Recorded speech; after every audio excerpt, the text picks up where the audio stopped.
해질녘의 온정에. 이번에는 여러분과 공유하고자 하는 이야기는 한남동 빌라에서의 배신과 복수의 극적인 이야기입니다. 김지원은 남편과 시어머니, 거짓 임신을 속인 정유진의 억압 속에서 침묵한 계획을 세우고 철저한 증거 수집과 법적 전략으로 모든 것을 되찾았습니다. 단순한 복수가 아닌 자신을 지키고 다른 여성을 돕는 지팡이 프로젝트로 새로운 삶을 열다니 그의 결연함과 성장이 깊은 감동을 선사할 거예요. 함께 이 설득력 넘치는 이야기를 느껴보세요. 한강의 추억과 타향의 향기 나는 김지원. 22살. 결혼하기 전엔 아버지가 운영하시는 건축사 사무소에서 프로젝트 매니저로 일했고 5년 전 이명우와 결혼하면서 직장을 떠났다. 우리가 살고 있는 한남동 빌라는 결혼 선물로 아버지가 주신 것인데 토지대장과 건축물 등기부에는 단 하나의 이름. 바로 나의 이름만 적혀 있다. 이명우는 중소기업을 운영하는 집안 출신이었고 시어머니 장순복은 아들만 보는 독선적인 성격이었다. 결혼 5년 동안 알을 낳지 못하는 닭이라는 말을 수없이 들었고 이명우는 항상 엄마 그냥 그런 사람이에요라며 중재만 했다. 하지만 나는 아버지가 준 이 빌라와 내 개인 저축으로 가정을 지탱해왔기 때문에 이런 모욕을 참아왔다. 뉴욕에서 열흘간 출장을 마치고 인천공항에 도착했을 때는 새벽 2시였다.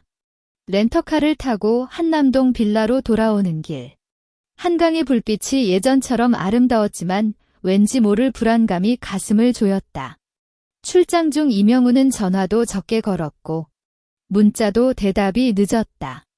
회사 일이 바빠라는 그의 변명을 믿었지만 마음속 한 구석에서는 의심이 꿈틀렸다. 빌라 문을 열자마자 익숙한 모향 대신 달콤한 외국 향수 냄새가 코를 찔렸다. 나의 주침실 방문을 살짝 열었을 때 보이는 장면이 눈을 멀게 했다. 이탈리아에서 맞춤 제작한 우리의 침대에 이명우와 함께 누워있는 여자가 있었다. 그녀는 젊고 예뻤지만 나의 상아색 화장대에는 그녀의 유럽 소규모 브랜드 화장품들이 가득 쌓여 있었고 옷장에는 임산부 전용이라고 적힌 비단 잠옷이 걸려 있다. 그때 시어머니 장순복이 삼계탕을 들고 문을 밀어 열었는데 얼굴에는 애틋한 표정이었다. 조심히 먹어. 우리 가문의 금손자를 안고 있잖아. 그녀가 침대에 누워있는 여자를 바라보는 눈빛은 마치 자기 딸을 보는 것 같았다. 그러다가 나를 보자 갑자기 표정을 바꿔 너 왜 여기 서 있어? 빨리 객실 정리해. 나는 말없이 뒤로 물러났다. 발을 옮길 때마다 심장이 쥐어짐처럼 아팠다. 이 빌라는 아버지의 사랑과 돈으로 이루어진 내 것이고 이 가정은 내가 지탱해온 것이다. 하지만 지금 이곳은 다른 여자가 차지한 신전이 되어버렸다. 시어머니가 100년 산 쌈을 그 여자의 그릇에 푸는 모습을 보면서 지난 5년간 들었던 모든 모욕적인 말들이 머릿속을 맴돈다. 나는 갑자기 웃음이 터졌다. 앵무새가 까마귀의 둥지를 차지하다가 정말 자신이 주인인 줄 알게 되는구나.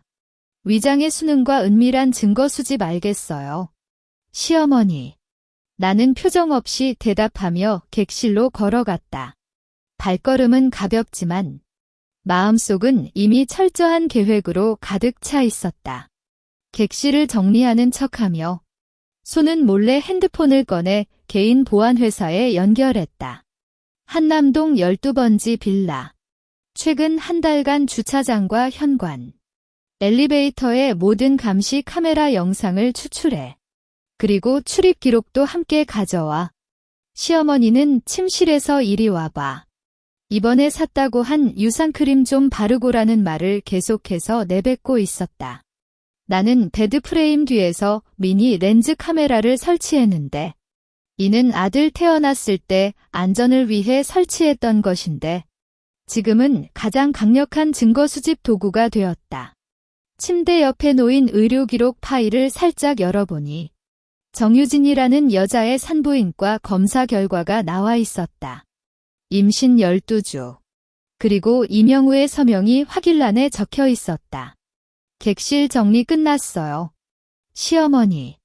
나는 문을 열고 말했을 때 정유진이 이명우의 팔을 끌고 앉아 나를 쳐다보았다. 그녀의 눈에는 우쭐함과 함께 약간의 불안감이 섞여 있었다. 언니. 혹시나 불편하시면 저는 다른 곳에 살아도 돼요? 그녀가 겉으로는 겸손하게 말하지만 손에는 시어머니가 준 명품 핸드백을 꽉 쥐고 있었다.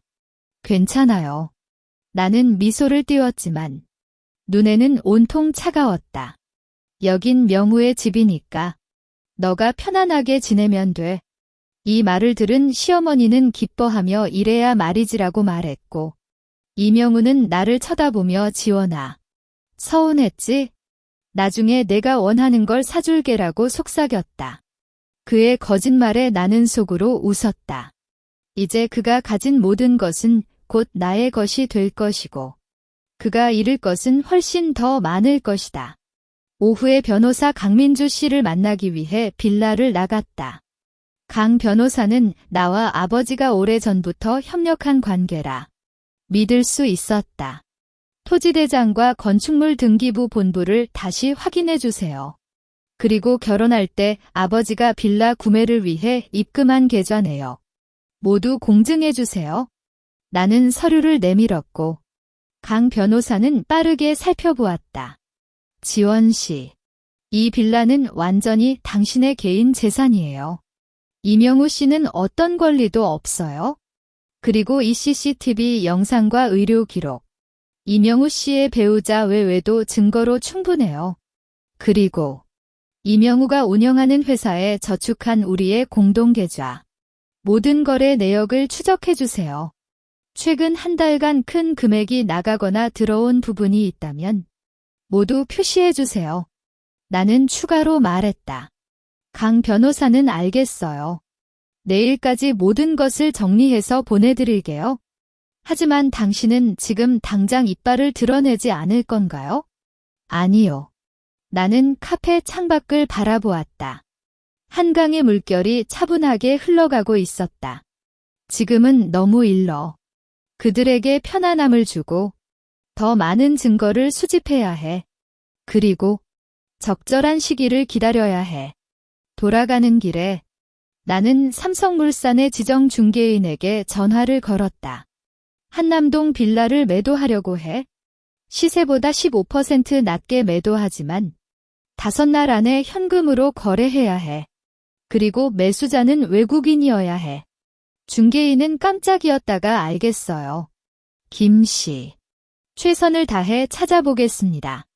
라고 답변했다. 빌라에 돌아오자 정유진이 거실에서 시어머니와 함께 드라마를 보고 있었다. 언니, 저녁 먹을래요? 시어머니가 맛있는 김치찌개를 끓여주셨어요. 그녀가 나를 부르는 모습은 마치 이 집의 주인처럼 자연스러웠다. 나는 끼워 넣은 미니 카메라가 이 모든 모습을 촬영하고 있음을 알고 차분하게 곧 갈게라고 대답했다.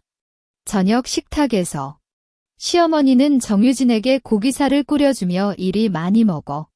우리 손자도 튼튼해져라고 말했고 이명우는 나에게 내일 회사에 같이 갈래? 새로운 프로젝트를 소개해줄게라고 말했다. 나는 고개를 끄덕이며 손은 밑에 깔린 손수건으로 손톱을 꽉 쥐었다. 이 모든 속임수와 위장은 곧 끝나고 그때 그들에게 돌려줄 게 있다. 회사의 비밀과 소나기 속의 칼 이명우가 말한 대로 다음 날 아침 그와 함께 그의 회사로 갔다. 지원아, 오늘 이 프로젝트를 함께 보여줄게. 클라이언트가 한국 건축 스타일을 좋아해서 내가 직접 설명해주면 더 좋을 거야.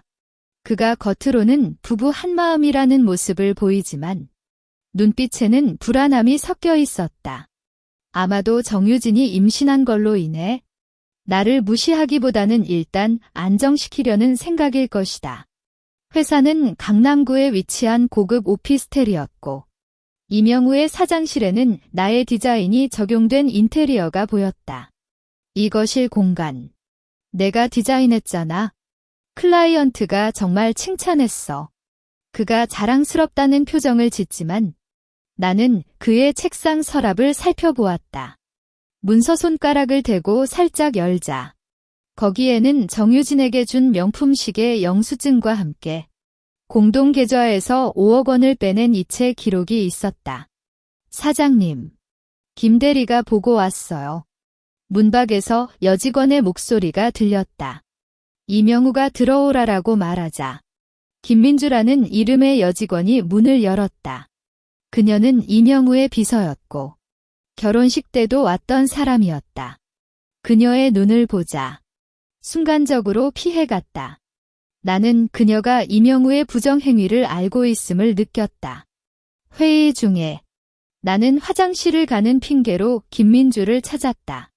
민주 씨, 우리 잠시 이야기해도 될까? 그녀는 겁먹은 표정을 짓지만 고개를 끄덕였다. 계단실에서 나는 이명우가 정유진에게 돈을 준다는 걸 알아. 그리고 회사에서 어떤 불법적인 일을 하고 있는지도 알고 있잖아. 그녀의 몸이 살짝 떨렸다. 아니에요. 사장님은 그만해. 나는 지팡이를 꺼냈다. 그것은 아버지가 나에게 준 생일 선물로 뾰족한 부분에 미니 USB 포트가 숨겨져 있었다. 이 USB에 이명우의 회계 위조 증거를 넣어줘. 그러면 너가 원하는 바를 해줄게. 예를 들어 해외 유학 자금이나 새로운 직장. 그녀는 오랫동안 고민하다가 눈을 붉히며 알겠어요.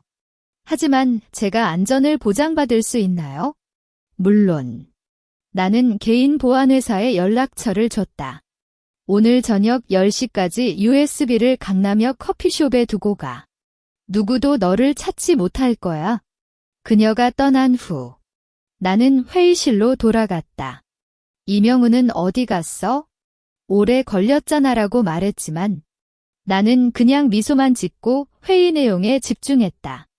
이제 회사의 재무 비밀도 곧 나의 손에 들어올 것이다. 오후에 중개인에게 전화가 왔다. 김 씨, 다행히도 두바이에서 온 투자그룹이 빌라를 구매하려고 해요. 현금으로 거래할 준비가 됐고 내일 계약서를 작성할 예정이에요. 좋아요. 나는 답변했다. 계약서에는 반드시 매도인이 지정한 날짜에 물건 인도라는 조항을 넣어줘. 그리고 매수자는 내가 직접 만나야 해. 저녁에 빌라에 돌아오자. 정유진이 거실에서 태교 음악을 듣고 있었다. 시어머니는 그녀에게 과일을 깎아주고 내일 명우와 함께 산부인과에 갈 거잖아. 그때 엄마도 함께 갈게라고 말했다. 이명우는 나에게 오늘 회의 잘 됐어? 내일 저녁을 대접해줄게라고 말했지만 나는 그래, 좋아라고만 대답했다. 침실에 갇히고 나는 김민주가 보낸 메시지를 확인했다. USB를 커피숍에 놓았어요. 그리고 이명우는 공장을 세우기 위해 공공토지를 불법적으로 사용하고 세금을 탈루하고 있어요. 나는 미소를 띄웠다. 이제 증거사슬은 완벽해졌다.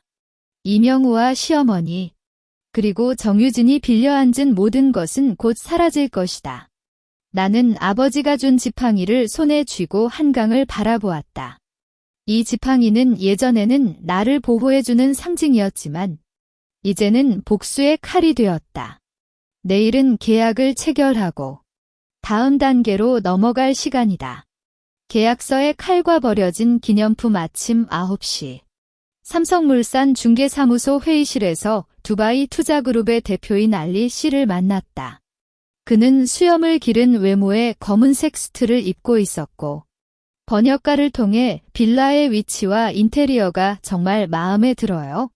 현금 거래는 오늘 오후 완료할 수 있어요라고 말했다. 강민주 변호사는 계약서를 펼쳐가며 매도인 김지원 씨는 빌라에 대한 완전한 소유권을 가지고 있으며 어떠한 우선 구매권도 없습니다. 물건 인도는 내일 오후 5시에 이루어지며 이전 거주자의 이사 비용은 매수자가 부담하지 않습니다라고 명시했다. 나는 계약서에 서명한 후 알리 씨에게 빌라의 주방과 안방 벽지는 좀 오래됐어요. 추후 리모델링할 때 참고하세요라고 말했다. 그의 눈에는 이해하는 표정이 살짝 스쳐 지나갔지만 바로 감사합니다. 우리는 새로운 디자인을 적용할 계획이에요라고 답변했다. 계약이 끝난 후 강 변호사는 나에게 USB를 건넸다. 김민주 씨가 제공한 증거를 확인했어요. 이명우 씨는 지난 3년간 공공토지를 200평 넘게 불법 점유해서 공장을 세웠고 연간 12억 원 이상의 세금을 탈루했어요. 이는 형법상 과태료뿐만 아니라 징역형을 받을 수 있는 범죄입니다. 그리고 이명우가 정유진에게 산 명품과 주택 이전 기록도 함께 모았어요. 정유진은 실제로는 결혼한 사람이 있으며 아이를 이용해서 재산을 빼앗는 일을 자주 한다는 정보도 들어왔어요. 강 변호사의 말을 들으면서 나는 지팡이를 꽉 쥐었다. 이제 그들 각각이 벌받아야 할 죄가 더욱 많아졌다. 이 모든 증거를 공증해주세요. 그리고 세무청과 토지관리청에 익명으로 제출해주세요. 하지만 지금은 처리하지 말고 내가 지시하는 대로 해주세요. 오후에 빌라로 돌아오자 정유진이 나의 책장을 부수고 있었다. 이런 오래된 책들은 필요 없잖아요. 시어머니가 새로운 책장을 샀어요. 그녀의 발치에는 아버지가 나에게 준 첫 출판물인 건축 디자인 책이 찢겨져 있었다. 시어머니는 옆에서 그래. 이런 쓰레기 같아서는 안 되잖아. 우리 손자가 태어나면 이 방을 유아실로 바꿀 거야라고 말했다. 이명우는 나를 보며 지원아. 다음에 새 책 사줄게. 지금은 유진이 편안하게 지내는 게 중요해라고 말했다. 나는 눈을 감았다가 다시 떴다. 괜찮아요. 그냥 내가 정리할게. 나는 찢겨진 책을 주머니에 넣고 객실로 갔다. 그 책은 아버지가 건축사로서의 첫 성과를 기념해 준 것인데 이제는 복수의 또 다른 증거가 되었다. 객실에서 나는 개인 보안팀에 전화를 걸었다. 내일 오후 4시까지 빌라 주변에 10명의 인력을 배치해 주세요. 그리고 이명우와 정유진, 장순복의 개인 행적을 모두 추적해 주세요. 만약 그들이 빌라에서 중요한 물건을 옮기려 하면 즉시 저에게 알려주세요. 저녁 식사 시간. 정유진이 언니. 내일 산부인과 갈 때 함께 가줄래요? 명우는 회사 일이 바빠서 그녀가 겉으로는 애원하는 표정을 짓지만 눈에는 기대감이 있었다. 시어머니는 그래. 지원아. 너도 함께 가서 우리 손자를 보러 가라고 말했다. 이명우는 그래. 함께 가요. 유진이 혼자 갈 것 같아 불안해라고 말했다. 나는 미소를 띠며 좋아요. 내일 함께 갈게라고 대답했다. 잠들기 전 나는 성수동 아파트의 설계도를 보았다. 이곳은 곧 나의 새로운 시작이 될 것이다. 그리고 이명우 가족이 빌라에서 쫓겨나는 모습을 상상하며 잠들었다. 문서 내일은 산부인과에서 정유진의 거짓을 확인하고 그 다음은 빌라를 인도하는 시간이다. 이 모든 것이 순조롭게 진행된다면 그들에게 최후의 타격을 줄 준비가 완성될 것이다. 지팡이를 베드 옆에 놓고 나는 차분한 표정을 유지했다. 이제는 돌아갈 길이 없고 오직 앞으로만 나아갈 수 있다. 산부인과의 거짓과 촉박한 시간 아침 10시. 이명우는 차량을 타고 정유진과 시어머니, 그리고 나를 산부인과로 모셔다. 정유진은 안경을 쓰고 속눈썹을 길게 늘린 채 아기가 안 좋아하지 않을까 바라고 말하며 긴장한 표정을 지었다. 시어머니는 그녀의 허리를 감싸며 괜찮아. 우리 손자는 튼튼해라고 위로했다. 검사실에서 의사는 초음파기를 대고 잠시 침묵했다. 정유진 씨, 최근에 다른 병원에서 검사 받으셨어요? 의사의 말에 정유진이 눈을 크게 뜨고 아니요. 라고 말했다. 그런데 자궁 내에 임신 소견이 없어요? 오히려 자궁 내막이 다소 얇은 편인데 최근 3개월 내에는 임신이 어렵다는 판단이 나요. 뭐라고? 시어머니가 일어나 소리쳤다. 이 의사. 무슨 말을 하세요? 우리 유진이는 확실히 임신했어요. 정유진은 눈물을 글썽이며 어떻게 제가 받은 검사 결과는 이명우도 당황하며 의사님. 혹시 오류가 있나요? 나는 검사대 옆에 서서 차갑게 말했다. 강변병원의 초음파 사진에 적힌 날짜는 작년 12월이에요. 그리고 그 사진 속 태아 크기는 임신 16주인데 지금 정유진 씨가 주장하는 12주와 맞지 않아요. 내가 미리 준비한 증거 사본을 의사에게 내밀자. 의사는 확인하며 네. 이 사진은 타인의 검사 결과입니다. 정유진 씨의 현재 상태로는 임신이 불가능합니다. 정유진은 무릎을 꿇고 울기 시작했지만 나는 더 이상 보지 않고 문을 나갔다. 핸드폰으로 보안팀에 메시지를 보냈다. 오후 4시 정시에 출동. 빌라로. 강 변호사에게도 전화를 걸어 계약금 입금 확인했어요. 인도 절차는 모두 준비됐어요. 네. 27억 원이 이미 김씨 계좌에 입금됐고 토지관리청에서 인도 확인서도 발급받았어요. 빌라로 돌아오는 길. 차 안은 암담했다. 시어머니는 정유진을 쳐다보며 너희 사기꾼 라고 외치고 이명우는 얼굴을 붙잡고 침묵했다. 나는 창밖을 바라보며 지팡이를 꼭 쥐었다. 이 모든 건 예상 중이었다. 김민주가 제공한 정보에 따르면 정유진은 이명우에게 재산을 빼앗기 위해 거짓 임신을 속인 것이었다. 도착 빌라 후 나는 직접 객실로 갔다. 개인 보안팀이 보내온 메시지를 확인했는데 이명우가 급히 회사 계좌에서 3억 원을 빼내려 했지만 세무청이 이미 계좌를 동결했다는 내용이었다. 좋아. 나는 속으로 말했다. 이제 그들은 돈도 없고 집도 잃을 것이다. 오후 3시. 알리 씨의 투자그룹이 빌라 앞에 모였다. 나는 강 변호사와 함께 그들을 맞이했고 오후 5시 정각에 물건을 인도하겠습니다. 이전 거주자들은 아직 이사를 안 끝냈지만 계약서에 명시된 대로 시간을 준수해 주세요. 알리 씨는 번역을 통해 알겠습니다. 우리 팀이 준비해뒀어요. 라고 답변했다. 나는 거실로 걸어갔을 때 시어머니와 이명우, 정유진이 서로 원망하며 다투고 있었다. 이제 어떡해. 집도 없고 돈도 없어. 누구 탓이야? 너가 거짓 임신을 속였잖아. 그럼 내가 왜 그랬는지 모르겠어? 너도 나한테 뭐 줬어? 그들의 울부짖음을 듣고 나는 지팡이로 바닥을 살짝 치웠다. 30분 안에 개인 물건만 정리하세요. 새 주인이 오시겠습니다. 빌라의 최후와 쫓겨난 자들 너희 미친놈. 이 집은 우리 씨의 것이야. 시어머니가 나에게 달려들었지만 보안팀이 즉시 가로막았다. 그녀는 발을 구르며 울부짖었지만 나는 표정 없이 시계를 보았다. 아직 25분이 남았어요. 이명우가 나의 발에 무릎을 꿇고 지원아. 용서해줘. 모든 게 제 잘못이야. 유진이를 쫓아내고 우리 다시 시작하자. 그의 눈에는 거짓된 눈물이 차 있지만 나는 지팡이로 그의 어깨를 살짝 떴다. 내가 정유진에게 준 5억 원. 공동 계좌에서 빼낸 3억 원. 또한 불법 토지 사용으로 벌어들인 이 모든 것을 되돌려야 해. 정유진은 허리를 굽히며 언니. 제발 살려줘. 제가 결혼한 사람이 있긴 하지만 아이가 병이 있어서 돈이 필요했어요. 그래서 거짓 임신으로 남편의 재산을 노렸어?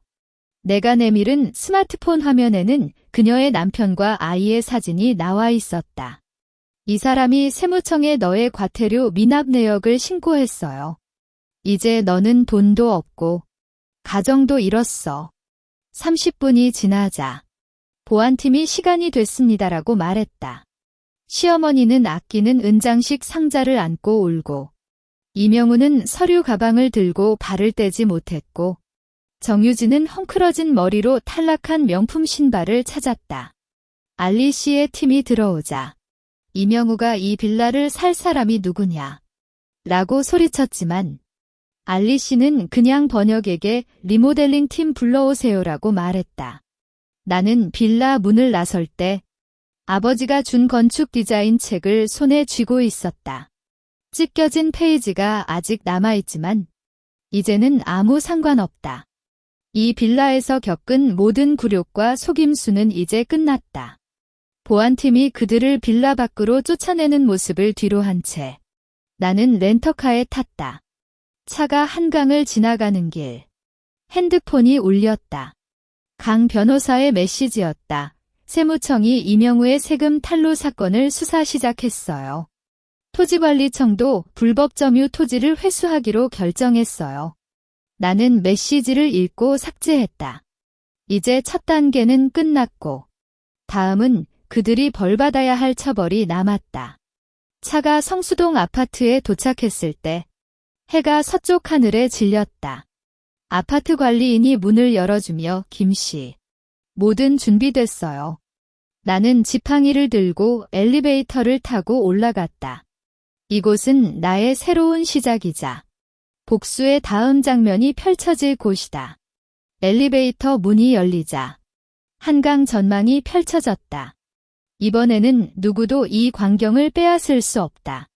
울부짖음과 추가 타격 성수동 아파트에서 첫 아침을 맞이했을 때 한강의 아름다운 일출을 보았다. 커피를 마시는 동안 핸드폰이 울렸고 이명우의 번호였다. 지원아, 제발 좀 해줘. 회사 계좌가 모두 동결됐고 세무청이 검사를 시작했어. 너만이 도와줄 수 있어. 그의 목소리는 갈라지고 있었다. 도와준다고 뭐가 달라질까? 나는 차갑게 물었다.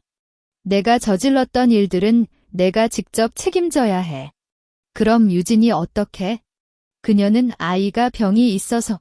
정유진은 거짓 임신을 속였고 그녀의 남편이 이미 법원에 소송을 제기했다. 내 말을 듣고 이명우는 잠시 침묵했다. 너, 이 모든 걸 계획한 거지? 네. 나는 단순히 대답했다. 처음부터 너와 시어머니가 한 행동에 대한 보상이야. 전화를 끊고 강 변호사에게 메시지를 보냈다. 이명우의 회사에 대한 추가 증거 제출해 주세요. 오후에 뉴스를 보니 이명우의 회사가 불법 토지 사용과 세금 탈루로 인해 검찰 수사를 받고 있다는 기사가 났다. 사진 속 이명우는 헝클어진 옷차림으로 기자들의 질문에 대답하지 못하고 있었다. 시어머니는 기자들에게 우리 가족은 억울해라고 외치지만 아무도 그녀의 말을 믿지 않았다. 정유진도 연락을 했지만 나는 받지 않았다.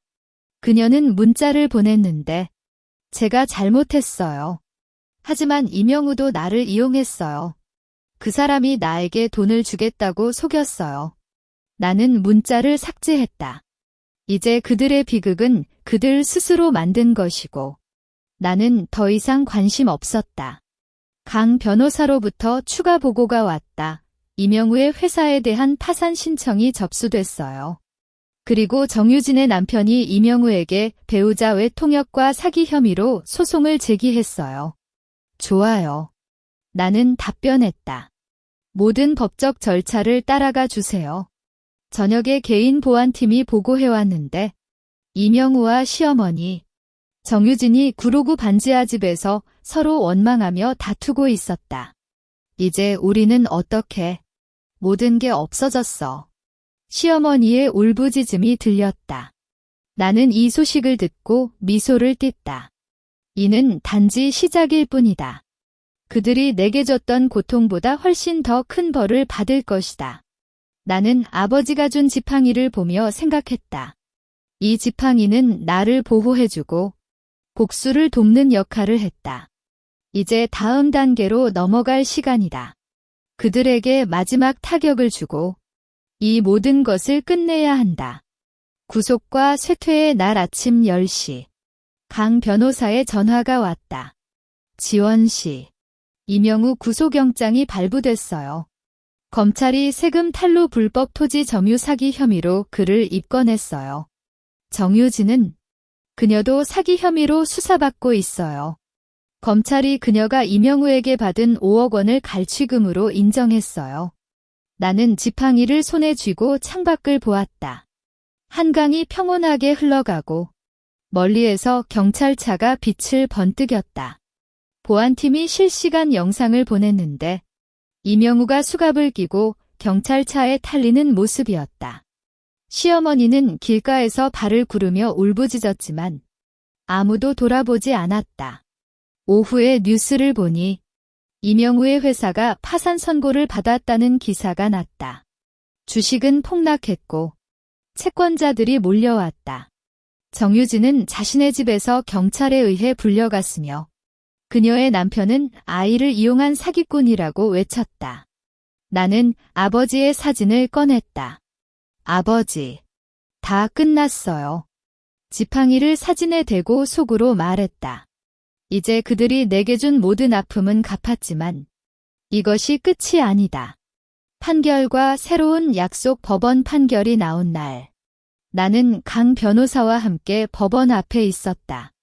이명우는 세금 탈루 불법 토지 점유 사기 혐의로 징역 3년을 선고받았다.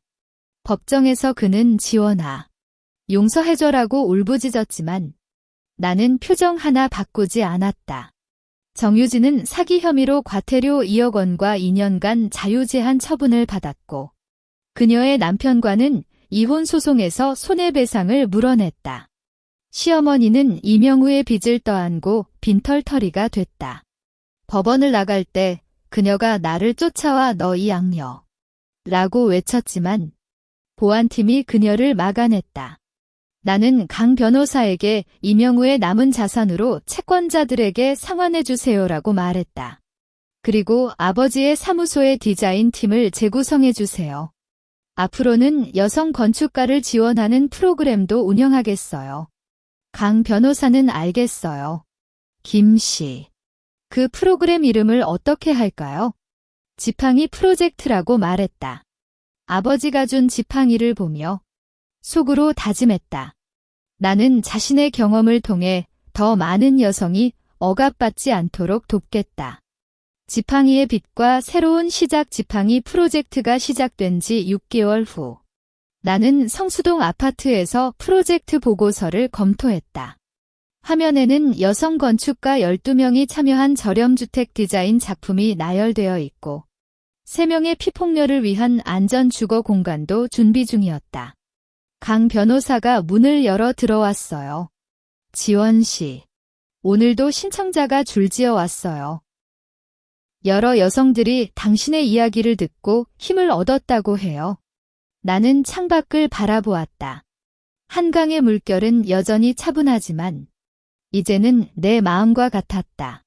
아버지가 준 지팡이는 책상 위에 놓여 있고 찢겨졌던 건축 디자인 책은 새로 재본해서 옆에 두었다. 이 지팡이는 복수의 칼이었지만 이제는 다른 여성을 돕는 빛이 되었다. 보안팀이 마지막 보고를 보냈다. 이명우는 교도소에서 복역 중이고 시어머니는 노숙자가 되어 길가에서 생활하며 이전의 오만함은 하나도 남지 않았다. 정유진은 과태료를 내지 못해 노동보상금을 갚고 있으며 아이를 돌보며 견디는 삶을 살고 있었다. 나는 이 소식을 읽고 아무 느낌이 없었다. 그들은 자신의 선택으로 받은 결과를 감당한 것이고 나는 더 이상 그들에게 시간을 낭비하지 않았다. 오후에 프로젝트 참여자들과 만나기 위해 아파트를 나갔다. 엘리베이터에서 한 여성이 다가와 김지원 씨, 저는 당신의 이야기를 듣고 이혼을 결심했어요. 이제 스스로의 삶을 살고 싶어요. 그녀의 눈에는 결연함이 있었다. 나는 지팡이를 살짝 들고 말했다. 당신이 스스로를 지켜줄 때 세상이 당신을 돕는다. 저녁에 한강변을 걸었을 때 아버지의 모습이 떠올랐다. 그가 여자도 스스로를 지켜야 한다고 말한 날의 기억이 선명했다. 나는 이제 그의 말을 실천하고 있었다. 복수는 끝났지만 새로운 임무가 시작됐다. 지팡이 프로젝트를 통해 더 많은 여성이 억압에서 벗어나 스스로의 삶을 주도할 수 있도록 돕는 것이다. 밤이 깊어지면서 아파트로 돌아왔다. 책상에 놓인 지팡이를 손에 쥐고 속으로 다짐했다.